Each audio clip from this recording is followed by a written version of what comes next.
Okay, this question is from Jesus Christ HIV. You say that you're on one of the best youth teams in Macedonia. You're under 18. You're playing in the first division in Macedonia. You say that you're one of the best on the team. Or I'm sorry, you say you're the best on the team offensively and defensively, and that doing 1v1 against one of these opponents, he was able to get around you, and your question is, how do you stop that from happening? I think counterintuitively, or not even counterintuitively, you actually want to, if you know which team this person is playing from, or you actually want to reach out to this person and say, hey, I think you're a great player, and learn from them, pick their brain, because this is, if you say you're the best person on your U18 First League Macedonian team, that means you're not growing, right? Because there's no one on the team challenging you, so you actually have to, one, change the team that you're on, because you're at a higher level than your own team, right? If you don't, even if your personal training is at a higher level, your environment, right, is not allowing you to, is not giving you, you don't have to adapt, right? Either your speed of play or your decision making isn't improving at the team you're at. So it's not necessarily that you'll just develop faster if you're forced to play on a team that the quality of play is higher, the energy's better, speed of play, right? So that's the first suggestion, right? And I don't know, maybe this is the only one that you could play on, or maybe it's close to your house, but I think that's something that if you were to change,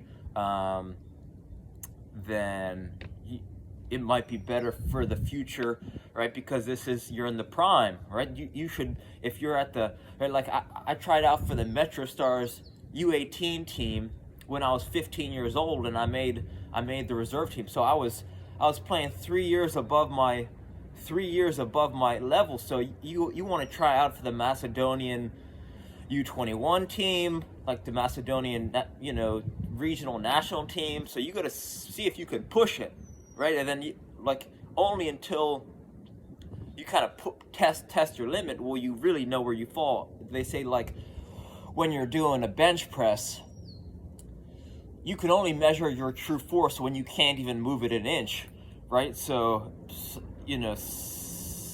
basically you got to push your level beyond where you think you're capable, because you're not really getting better when you're still playing on that team, right? The second piece of advice, which I touched on before, was this is good that you have someone who could finally get around you, because that's someone who now you can learn from, right? If you're so accustomed to just all the teams that you've been on, you're one of the best players. So finally you get an opportunity, someone tests your defending ability. I think that's a great opportunity.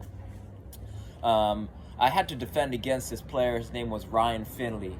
I think he was, he later turned out to be, he won in college Offensive Player of the Year. I forget what year it was, but when I was defending him, we were 16 or 17 at the time, and my coach said, don't let this player score, right? Don't let him score. I think he played for Rancocas Valley or something like that. And the second he touched the ball, I would hit him with a hockey check. It was definitely illegal, but I was so small and he was so big that the referees just let it fly. And he still ended up scoring, I think, 2 goals. And I think actually our strategy was flawed, because instead of man-marking him, I think we should have played super offensive to put their team on defense, so that he couldn't even get the ball. He was just so good, right? He would do this thing where, let's see if I can draw it up. Okay.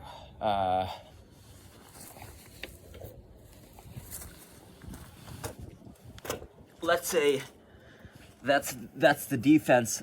That's the defensive side of the field. That's the opponents. This is us, right? Our goal is right here. So he'd receive the ball anywhere in our half, and he would just beeline right for the goal. He was so tall, right? He was almost playing. He was like 6'6",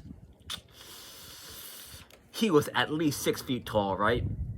And he was fast, man. And he would dribble, and he would make a loop. So if he was on the right side of the field, he would loop to the left, and if he was on the left side of the field, he'd loop to the right, and then he'd tuck the ball in short. So he'd dribble, he'd penetrate the defensive line with speed, and then do a loop in front of the goal. And since he was going to the right, he'd put the ball left, and from the right side of the field, he'd loop to the left and then put the ball right. So he'd put the ball to the right of the goal, or from the left side, he'd loop right and then put the ball to the left. So it was just, I mean, I was in the same situation.